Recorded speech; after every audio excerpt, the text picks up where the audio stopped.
Bacaan Alkitab hari ini untuk setahun Kamis 4 Agustus 2022 yaitu 2 Raja-Raja 22 sampai 23 dan 2 Tawarik 34 sampai dengan 35. Demikian. 2 Raja-Raja 22.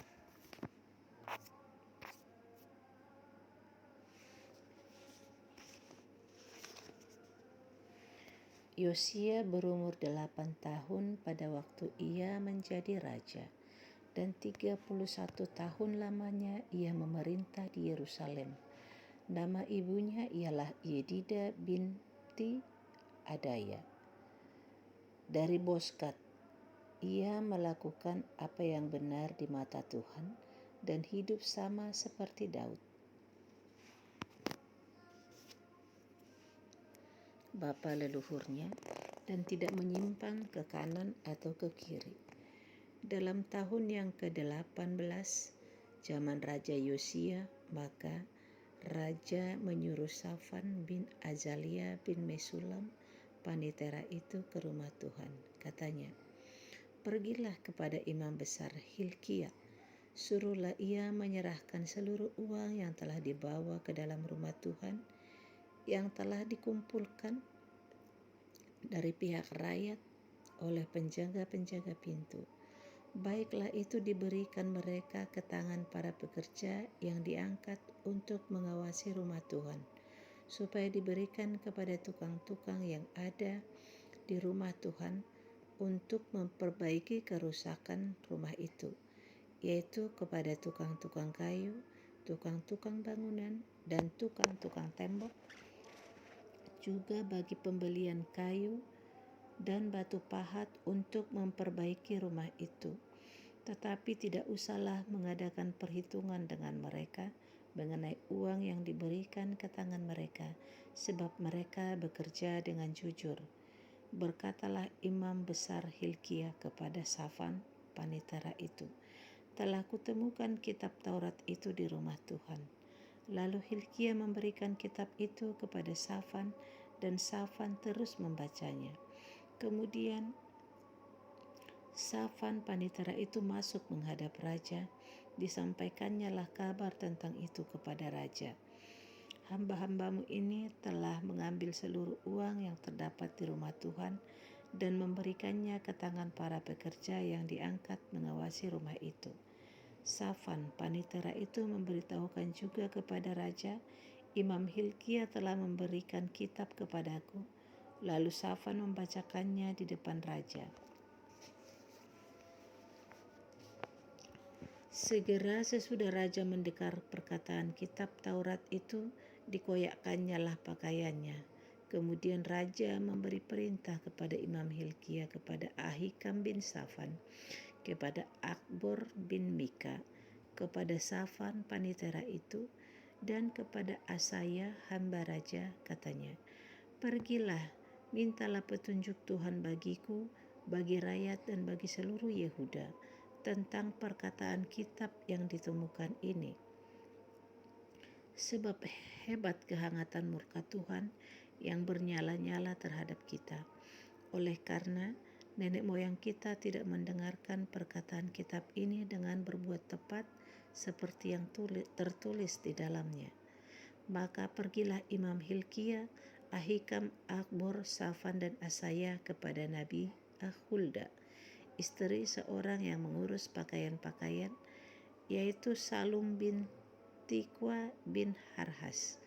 Nabiah itu tinggal di Yerusalem, di perkampungan baru.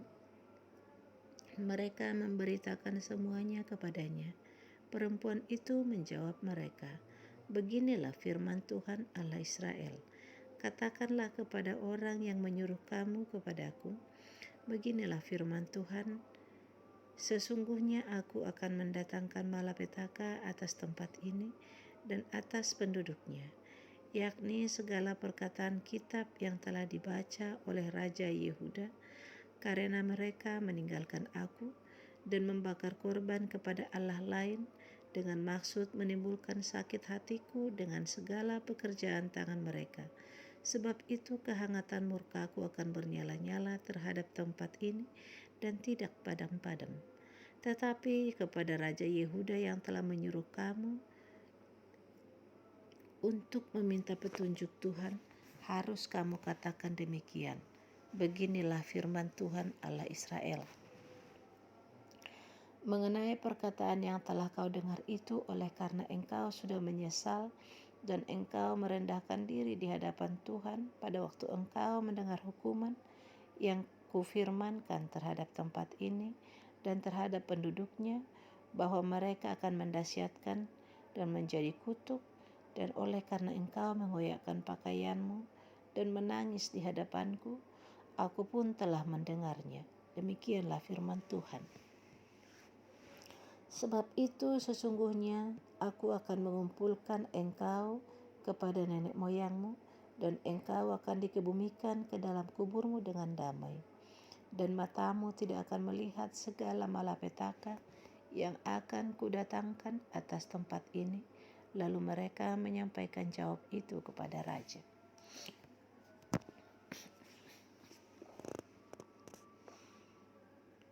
Sesudah itu raja menyuruh orang mengumpulkan semua tua-tua Yehuda dan Yerusalem.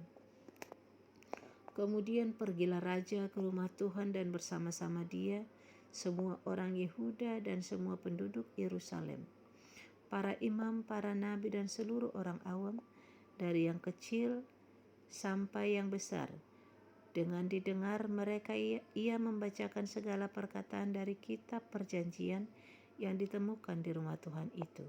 Sesudah itu berdirilah raja dekat tiang dan diadakannya perjanjian di hadapan Tuhan untuk hidup dengan mengikuti Tuhan dan tetap menuruti perintah-perintahnya, peraturan-peraturannya dan ketetapan-ketetapannya dengan segenap hati dan dengan segenap jiwa, dan untuk menepati perkataan perjanjian yang tertulis dalam kitab itu. Dan seluruh rakyat turut mendukung perjanjian itu. Raja memberi perintah kepada imam besar Hilkiah dan kepada para imam yang tingkat 2 dan kepada para penjaga pintu untuk mengeluarkan dari bait Tuhan segala perkakas yang telah dibuat untuk Baal dan Asyera dan untuk segala tentara langit. Lalu dibakarnyalah semuanya itu di luar kota Yerusalem, di padang-padang Kidron, dan diangkutnyalah abunya ke Betel. Ia memberhentikan para imam dewa asing yang telah diangkat oleh raja-raja Yehuda untuk membakar korban di bukit pengorbanan, di kota-kota Yehuda dan di sekitar Yerusalem. Juga orang-orang yang membakar korban untuk Baal, untuk dewa matahari, dan untuk segenap tentara langit. Dibawanyalah tiang-tiang berhala dari rumah Tuhan keluar kota Yerusalem ke sungai Kidron, lalu dibakarnya di situ dan ditumbuknya halus-halus menjadi abu. Kemudian dicampakkannya abunya ke atas kuburan rakyat jelata. Ia merobohkan petak-petak pelacuran bakti yang ada di rumah Tuhan, tempat orang-orang perempuan bertenun sarung untuk Asyera. Disuruhnyalah datang semua imam dari kota-kota Yehuda, lalu ia menajiskan bukit-bukit pengorbanan tempat para imam itu membakar korban.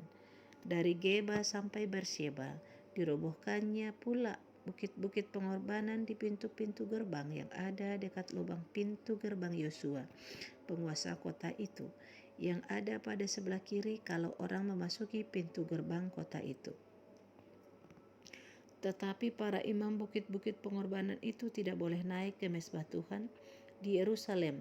Hanya mereka boleh memakan roti salem. Hanya mereka boleh memakan roti yang tidak beragi di tengah-tengah saudara-saudara mereka.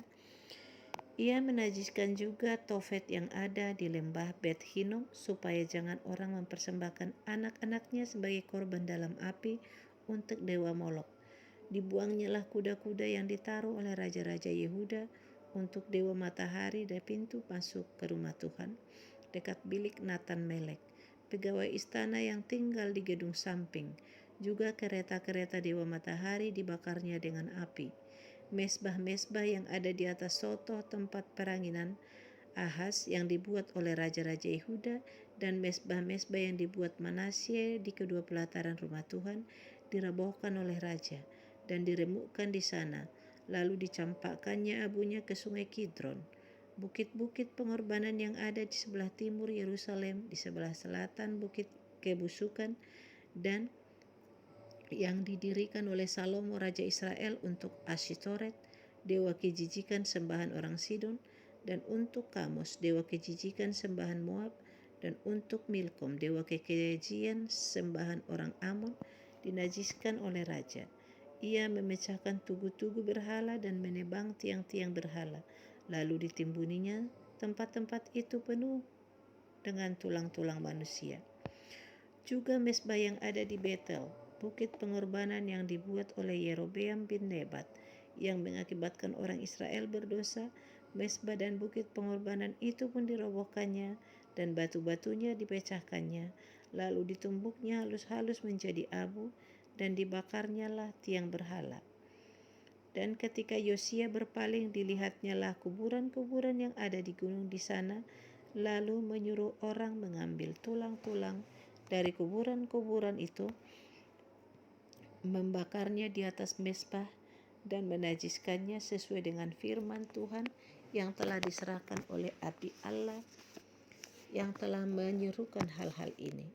Ia berkata, apakah tanda keramat yang kulihat ini? Lalu orang-orang di kota itu menjawab dia, itulah kuburan abdi Allah yang sudah datang dari Yehuda dan yang telah menyerukan segala hal yang telah kau lakukan terhadap mesbah Betel ini. Lalu katanya, biarkanlah itu, janganlah ada orang yang menjamah tulang-tulangnya. Jadi mereka tidak mengganggu tulang-tulangnya dan tulang-tulang nabi yang telah datang dari Samaria itu. Juga segala kuil di bukit-bukit pengorbanan yang di kota-kota Samaria yang dibuat oleh raja-raja Israel untuk menimbulkan sakit hati Tuhan, dijauhkan oleh Yosia, dan dalam hal ini ia bertindak tepat seperti tindakannya di Betel. Ia menyembelih di atas mesbah-mesbah itu semua imam bukit-bukit pengorbanan yang ada di sana, dan dibakarnya tulang-tulang manusia di atasnya. Lalu pulanglah ia ke Yerusalem.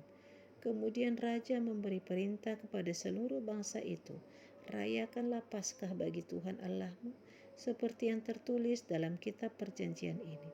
Sebab tidak pernah lagi dirayakan Paskah seperti itu sejak zaman para hakim yang memerintah atas Israel, dan sepanjang zaman raja-raja Israel dan raja-raja Yehuda. Tetapi barulah dalam tahun ke-18 zaman Raja Yosia, Paskah ini dirayakan bagi Tuhan di Yerusalem. Para pemanggil arwah dan para pemanggil roh peramal, juga terafim, berhala-berhala dan segala dewa kejijikan yang terlihat di tanah Yehuda dan di Yerusalem, dihapuskan oleh Yosia dengan maksud menepati perkataan Taurat yang tertulis dalam kitab yang telah didapati oleh Imam Hilkia di rumah Tuhan. Sebelum dia, tidak ada raja seperti dia yang berbalik kepada Tuhan dengan segenap hatinya, dengan segenap jiwanya, dan dengan segenap kekuatannya, sesuai dengan segala Taurat Musa.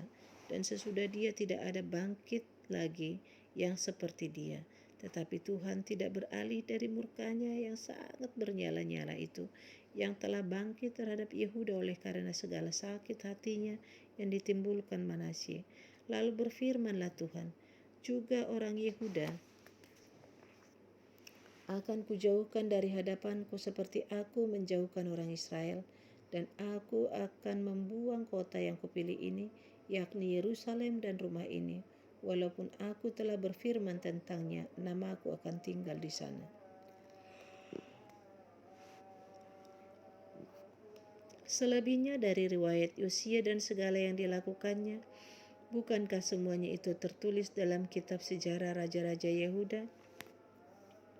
Dalam zamannya itu majulah Firaun Neko, raja Mesir, melawan raja Asyur di tepi sungai Efrat. Raja Yosia pergi menghadapi dia, tetapi Firaun membunuhnya di Megido. Segera sesudah ia melihatnya, pegawai-pegawainya mengangkut mayatnya dengan kereta dari Megido dan membawanya ke Yerusalem. Kemudian mereka menguburkannya dalam kuburnya sendiri. Maka rakyat negeri itu menjemput Yoahas anak Yosia, mengurapi dia dan mengangkat dia menjadi raja menggantikan ayahnya. Yoahas berumur 23 tahun pada waktu ia menjadi raja, dan 3 bulan lamanya ia memerintah di Yerusalem. Nama ibunya ialah Hamutal binti Yeremia dari Libna. Ia melakukan apa yang jahat di mata Tuhan, tepat seperti yang dilakukan oleh nenek moyangnya. Firaun Neko mengurung dia di Ribla, di tanah Hamat, supaya jangan ia memerintah di Yerusalem. Lagi Firaun membebankan kepada negeri itu denda sebesar 100 talenta perak dan 10 talenta emas. Firaun Neko mengangkat Eliakim anak Yosia menjadi raja menggantikan Yosia, ayahnya, dan menukar namanya dengan Yoyakim. Tetapi Yoahas dibawanya. Yoahas tiba di Mesir dan mati di sana. Yoyakim memberi emas dan perak itu kepada Firaun, tetapi ia menarik pajak dari negeri supaya dapat memberi uang itu, sesuai dengan titah Firaun. Ia menagih emas dan perak itu dari rakyat negeri, dari setiap orang menurut jumlah ketetapan pajaknya, untuk memberikannya kepada Firaun Neko. Yoyakim berumur 25 tahun pada waktu ia menjadi raja, dan 11 tahun lamanya ia memerintah di Yerusalem. Nama ibunya ialah Jebuda binti Pedaya dari Rumah. Ia melakukan apa yang jahat di mata Tuhan, tepat seperti yang dilakukan oleh nenek moyangnya.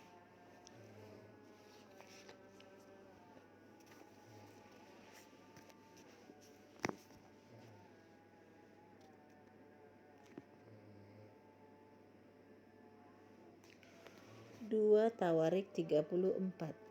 Yosia berumur 8 tahun pada waktu ia menjadi raja, dan 31 tahun lamanya ia memerintah di Yerusalem. Ia melakukan apa yang benar di mata Tuhan dan hidup seperti Daud bapa leluhurnya, dan tidak menyimpang ke kanan atau ke kiri. Pada tahun ke-8 dari pemerintahannya, ketika ia masih muda belia, ia mulai mencari Allah Daud bapa leluhurnya, dan pada tahun ke-12 ia mulai mentahirkan Yehuda dan Yerusalem daripada bukit-bukit pengorbanan, tiang-tiang berhala, patung-patung pahatan dan patung-patung tuangan. Mesbah-mesbah para Baal dirobohkan di hadapannya. Ia menghancurkan pedupaan-pedupaan yang ada di atasnya.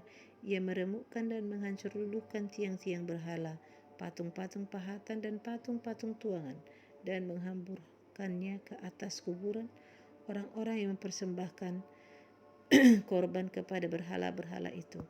Tulang-tulang para imam dibakarnya di atas mesbah-mesbah mereka. Demikianlah ia mentahirkan Yehuda dan Yerusalem, juga di kota-kota Manasye, Efraim dan Simeon, sampai di kota-kota Naftali, yang di mana-mana telah menjadi reruntuhannya. Ia merobohkan segala mesbah dan tiang berhala, meremukkan segala patung pahatan serta menghancur luluhkannya, dan menghancurkan semua pedupaan di seluruh tanah Israel. Sesudah itu ia kembali ke Yerusalem.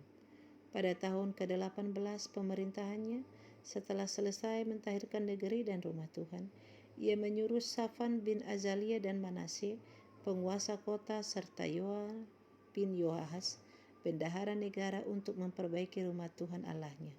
Maka datanglah mereka kepada imam besar Hilkia menyerahkan kepadanya uang yang telah dibawa ke rumah Allah dan yang telah dikumpulkan oleh orang-orang Lewi, yakni oleh para penjaga pintu dari orang-orang Manasye dan Efraim, dan dari semua orang yang masih tinggal dari Israel, pula dari seluruh orang Yehuda dan Benyamin, dan dari penduduk Yerusalem.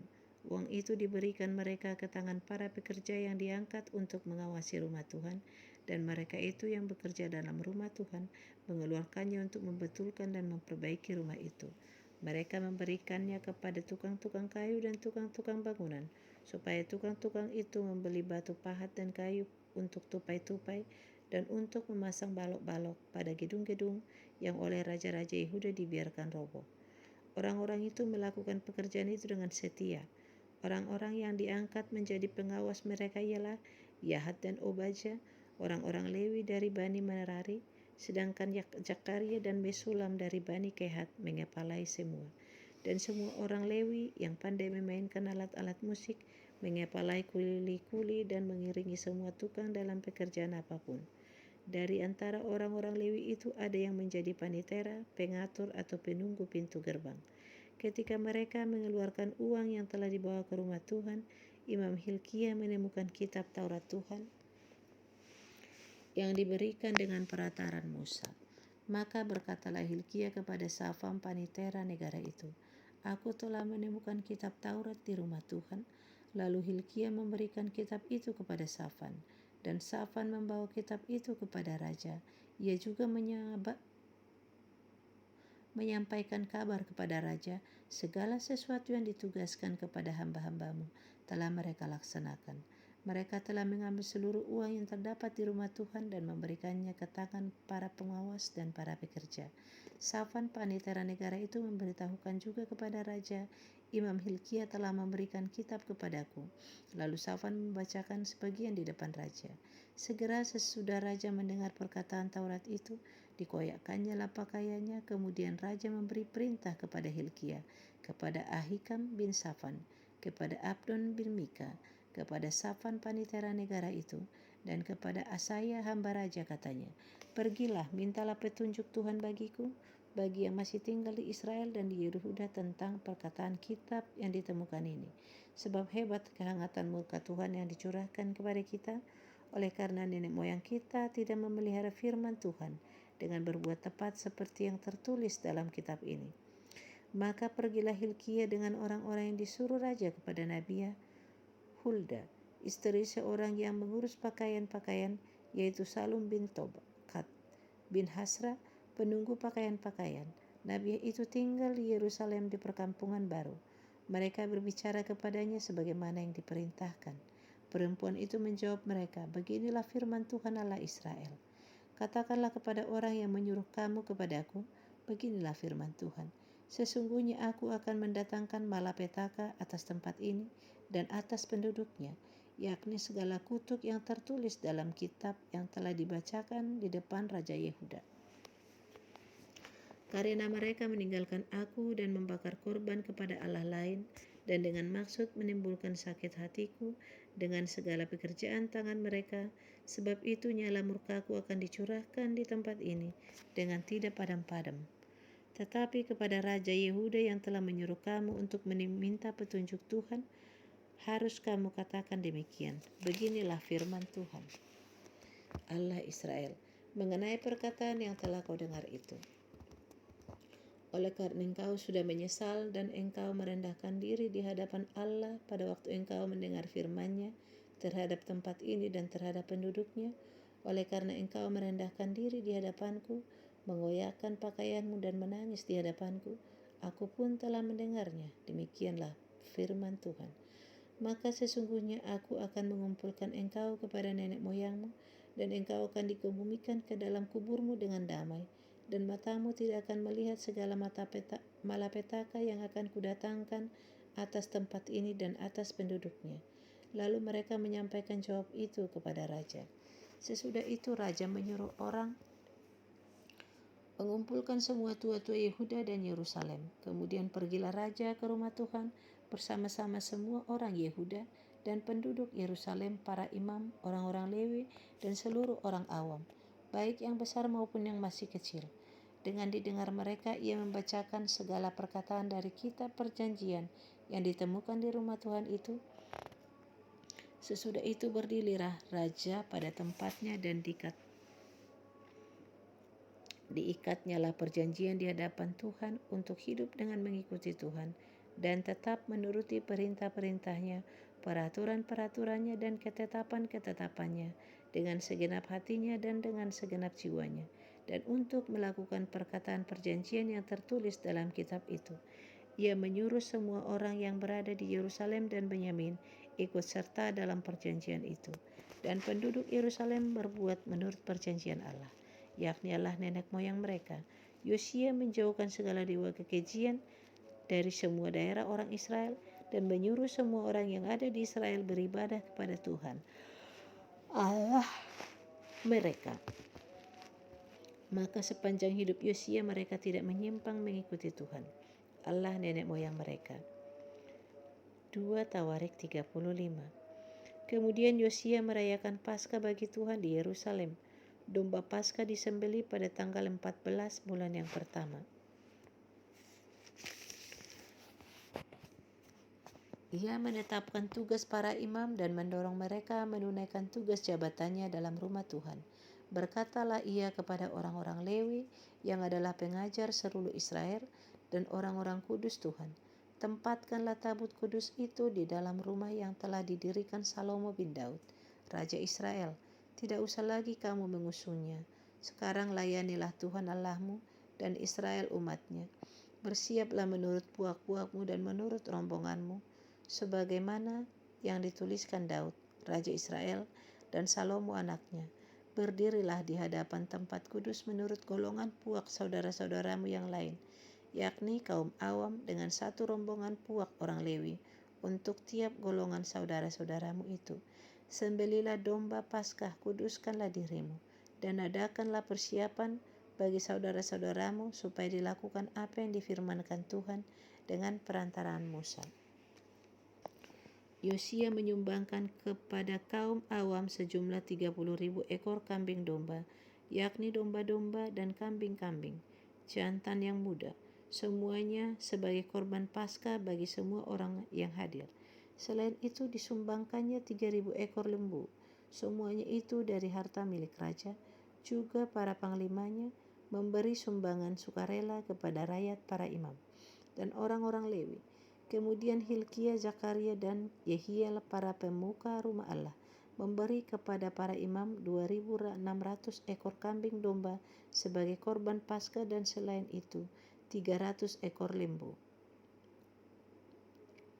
Lalu Konaya dan kedua saudaranya, Samaya dan Netaneel serta Hasabia, Yael dan Yojadat, para pemimpin orang-orang Lewi, menyumbangkan kepada orang-orang Lewi 5.000 ekor kambing domba sebagai korban Paskah, dan selain itu 500 ekor lembu.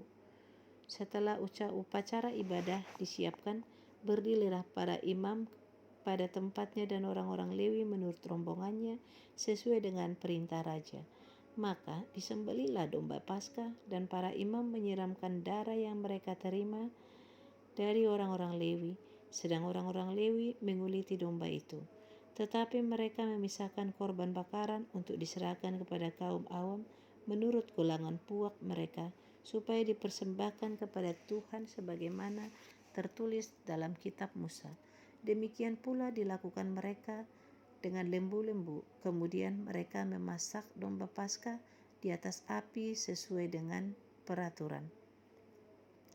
Sedang persembahan-persembahan kudus mereka masak dalam kuali, belanga, dan pinggan, lalu membawanya cepat-cepat kepada segenap kaum awam.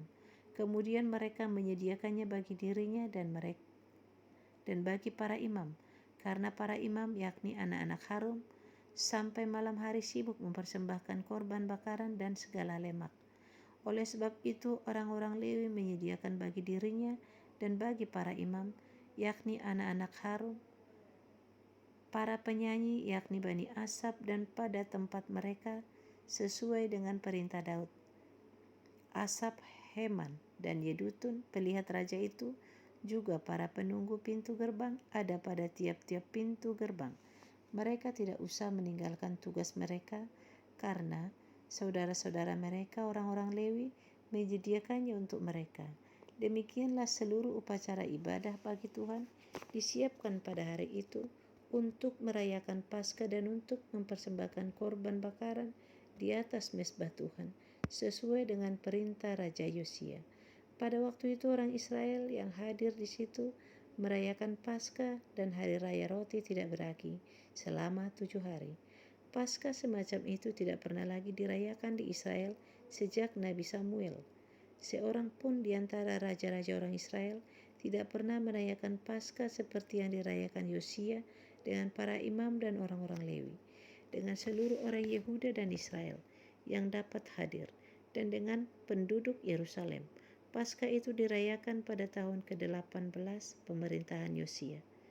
Kemudian daripada semua ini, setelah Yosia memperbaiki rumah Tuhan, majulah Neko Raja Mesir hendak berperang di Kemis di tepi sungai Efrat. Yosia keluar menghadapinya. Ia mengirim utusan kepada Yosia dengan pesan, "Apakah urusanmu dengan aku Raja Yehuda? Saat ini aku tidak datang melawan engkau, tetapi melawan keluarga raja yang sedang kuperangi. Allah memerintahkan aku supaya segera bertindak. Hentikanlah niatmu menentang Allah yang menyertai aku, supaya engkau jangan dimusnahkannya." Tetapi Yosia tidak berpaling daripadanya, melainkan menyamar untuk berperang melawan dia.